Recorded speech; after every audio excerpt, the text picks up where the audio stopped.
I, 30 male, have a young grammar school age daughter. I'm not biologically related to her at all. There's no blood relation between us. I was friends with her mother for most of my childhood. We were never involved romantically and were always just friends. She had her daughter at 23 with her 25-year-old husband. When my daughter was a newborn, both her mother and father passed away. My friend and her husband had grown up with less than ideal families and had no siblings, so there wasn't any next of kin for their daughter to go to. However, because I was close with them, I was able to adopt her. Even though I had been iffy about the idea of kids, I didn't want their daughter to grow up in foster care or around people who didn't have a connection to her biological parents, so I stepped in. My parents and siblings know that my daughter's not my actual daughter, biologically speaking. My daughter, I'll call Lily, also knows she's adopted.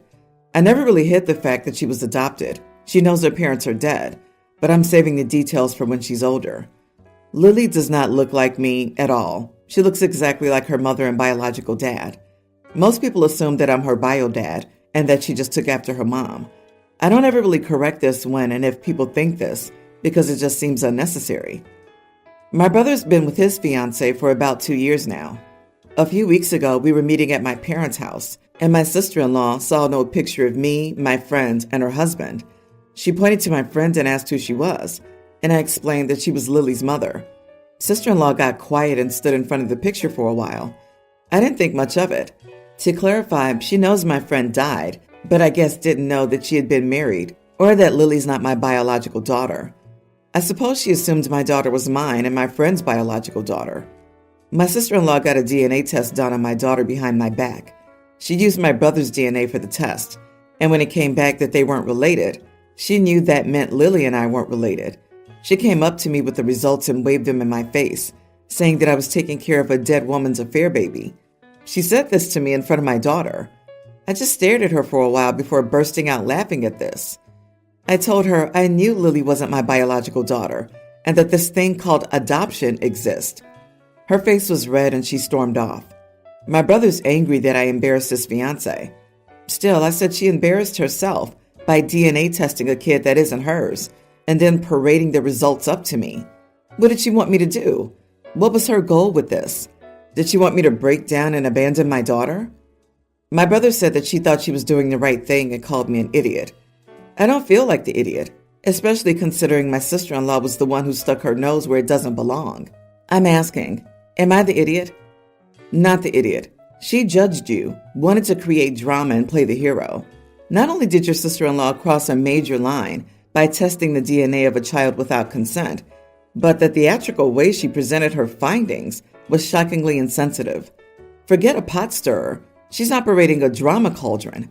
You have every right to be upset, and your brother needs a wake-up call about the boundaries his future wife is willing to bulldoze. If the sister-in-law was so worried about OP's welfare, she would have taken her concerns to his brother. Instead, she decided to go behind everyone's back just to stir the pot. I need to add this. She did this in front of OP's daughter to maximize the damage she thought she was exposing. That's straight evil. FYI, I'm still in the drama cauldron. Very descriptive of my workplace. OP is underreacting. I would be pressing charges. You don't steal my kid's DNA. Now some companies have Lily's DNA. No getting that back. If someone handed my daughter's DNA over to big data, that would be it. I'd go nuclear level with no contact. And if there were a lawsuit I could file, it would be filed. She needed to mind her own darn business, but she's a snoopy crap stirrer. Is your brother actually angry with you? If it wasn't so vile, I'd secretly DNA test his children when he has them. Yeah, is that idiocy even legal?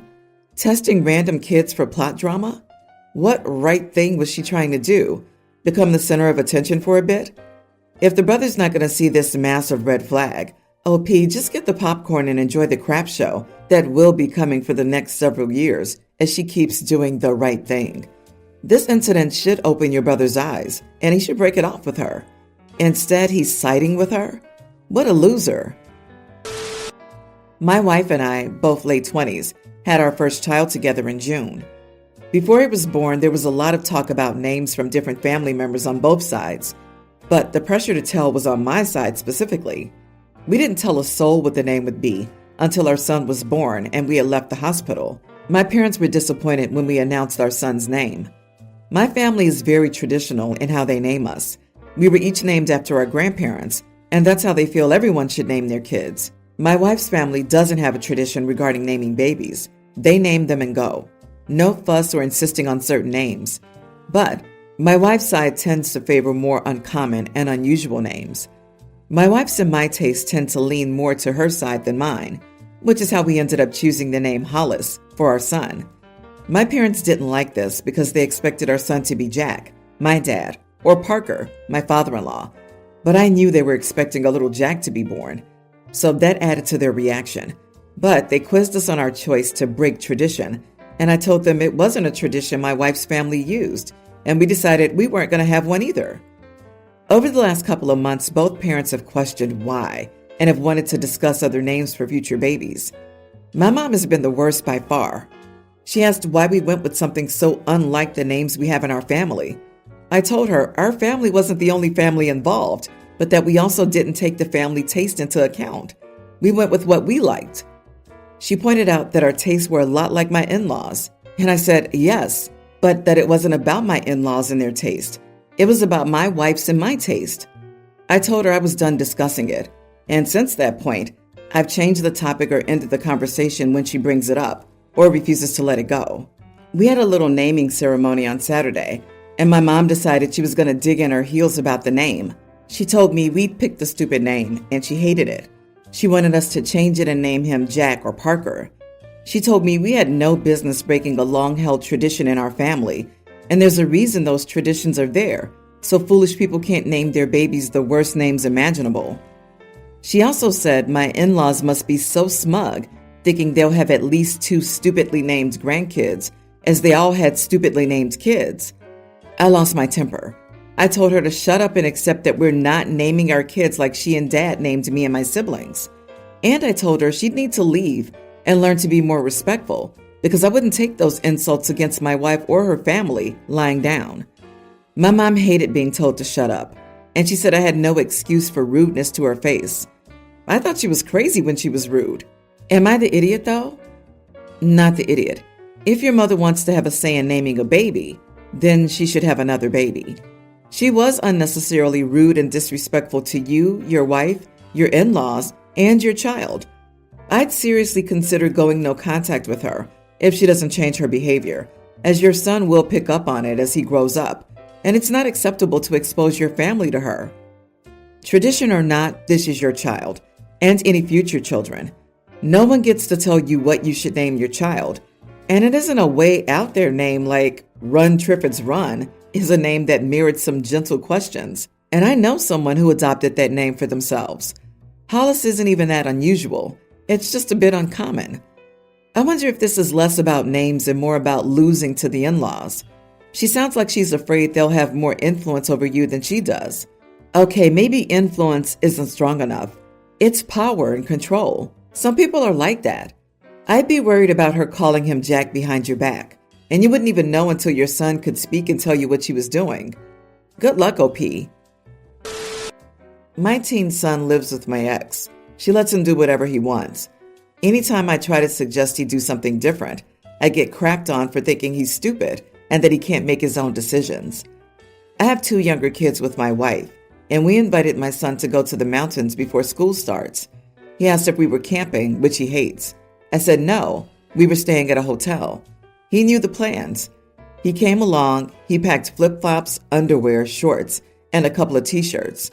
No hoodie, no jacket, rain gear, nothing else. He returned to the car on our hike because it was hard in flip-flops. He stayed on the side when we went cliff jumping because he didn't bring swim trunks. He more or less spent the entire trip being bored because he didn't pack right. After I dropped him off, I got a call from his mother, giving me crap about him being bored on the trip since he couldn't participate. I sent her back the text that he and she had sent me last time, and I sent him a list of stuff to bring on a visit with me. They scolded me for treating him like an idiot who couldn't think for himself what he needed. They're ignoring me now.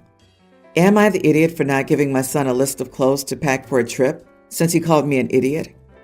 Not the idiot. He's a teen. He won't learn by listening. Also, I feel like going on a trip to the mountains implies you should pack regular shoes. I love my flippies, so I didn't learn to wear real walking shoes the easy way.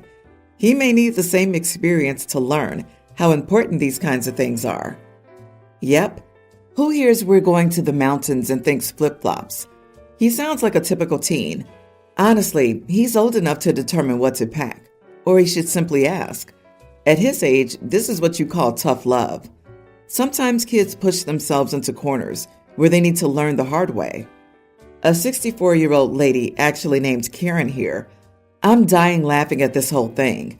Your ex is setting your kid up to be the one who goes to college and has no idea how to fix food for themselves, or do their laundry, or make their own bed, or that they even need to clean the bathroom. So good on you, Dad. It was a lesson he needed to learn. Your ex needs to stop babying your son. He learned not to assume that because it's a hotel means you don't need other clothing. And hopefully he learned that when someone says we're going to the mountains, the weather can change at the drop of a hat. I'm a mother to 2 kids, Rosalie, a young teen female, and Jamie, a male kindergartner. Rosalie's birthday was yesterday, and it was supposed to be a good time, but this happened, and now things are tense with my family. Rosalie had plans for her birthday.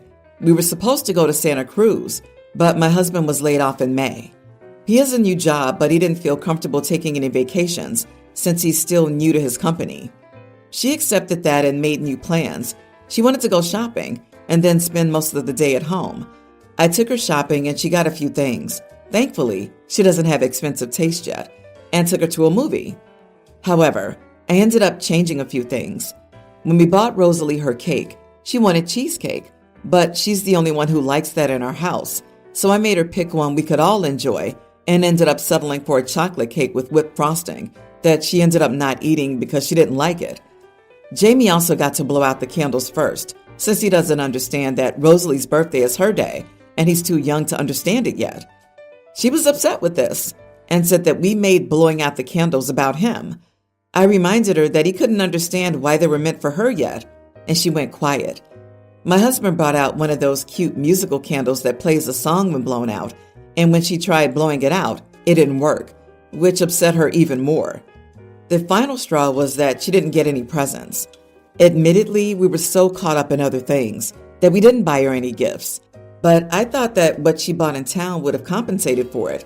Her grandma sent her a present, but she accidentally sent her something meant for one of her cousins. She got upset over the lack of presents, which felt a little entitled. Eventually, she got upset and yelled at us, saying that her birthday sucked. I reminded her about her shopping spree and movie, and she said that wasn't enough. We had a little back and forth, but now she's grounded and upset with me. My husband is on my side, but my mother, the same grandma that sent her the cousin's present, is angry at me and calls me an idiot. She also wanted to send a new gift, but I told her no because of how Rosalie acted. She said I would have returned it if she tried. However, I wonder now if I was an idiot. I'm sorry, she didn't even get to blow out her own candles? How is a kindergartner, almost in school if not already, too young to understand that concept? I'm willing to bet money that you've never forgotten to buy gifts for your son. Her birthday is once a year. There is no excuse for this. So can you tell me exactly how you made this day about her and special for her? What you did was show her that she's not worth more than a last-minute thought and always comes after everyone else. You are the idiot. Absolutely. And to be honest, I feel like OP is cutting the kindergartner too much slack because he's a boy. Obviously, I'm speculating here, but her words and actions reek of, well, boys will be boys, or, but he didn't know any better. It's very poor parenting to excuse obvious misbehavior from a child that old. Frankly, it sounds like he doesn't know any better because his parents haven't been teaching him to be respectful of others. Getting his way on his sister's birthday could lead to entitlement from him. And entitlement is unpleasant enough in a child, but is so much worse in an adult man. Also, it was wild that she called the daughter entitled when she essentially said she forgot to buy her any gifts. How much do you want to bet the brother's the one who doesn't like cheesecake? Hey, as long as you guys enjoyed her birthday, nothing else matters. Especially as the brother's way too young to be told no. Especially as he's your precious baby boy, right? Sweet Jesus, OP, you're a horrible mom, aren't you? I predict in 10 to 15 years, You'll be asking yourself, I wonder why Rosalie never talks to me. You're being generous. I give it 5 years when Rosalie turns 18. No cake, no candle, no gifts, no vacation, and no party. And you wonder why she's upset? And then you grounded her for being justifiably upset and told her grandma that she's not allowed to fix the gift mistake. Holy crap! How do you sleep at night knowing that your daughter's at the bottom of your list of priorities, even on her birthday? You are failing as a parent. I, 34 female, have a daughter, whom we'll call Olivia. Olivia is a young grammar schooler. She has this classmate whom we'll call Jake. Jake is developmentally delayed and completely nonverbal. They were in the same kindergarten class, but the classroom setup was different, so they didn't interact much. However, things are different this year. This year, he's taken an interest in Olivia's headbands. He doesn't pull hair or anything. He just likes the pat the bow part, during carpet time, I guess. And surprisingly, she doesn't mind at all. Recently, he was having a bad day. Her words, not mine. So my daughter gave him her headband. The parent kept asking her if she was sure about it, and she insisted on giving it to Jake. He was extremely happy about it and now carries around the headband as a comfort thing. I told Olivia that what she did was very kind, but she doesn't have to give him anything else if she doesn't want to. My husband's unhappy with what I told her. He thinks that Olivia has plenty of headbands. She could spare a few to make this kid happy, and that we need to be teaching her not to be selfish. Am I the idiot for telling my daughter she doesn't have to give up her headbands if she doesn't want to? You're not the idiot here. Encouraging Olivia to give what she wants is kind and respectful. Forcing her to part with her headbands might not teach her empathy, but could make her feel like her feelings aren't valid. Balance is key, and you're letting her choose. Point to where Olivia is being forced. The teacher even asked if she really wanted to do this, yet somehow the original poster's acting like what Olivia did was wrong because she gave another kid one of her, apparently many, headbands. You are the idiot. She has lots of headbands to spare. She's already done the math and realized she had more than enough and giving away wouldn't hurt her. These are the qualities you want to instill in a child. I disagree. This was a teachable moment, and the original poster was teaching her daughter that her feelings matter and that giving something away is only good if it feels good for the giver. This is an important lesson for children, especially girls, to learn. She was very sweet to do this, but should know that if he wants another headband, then she can say no and tell him he already has one of hers.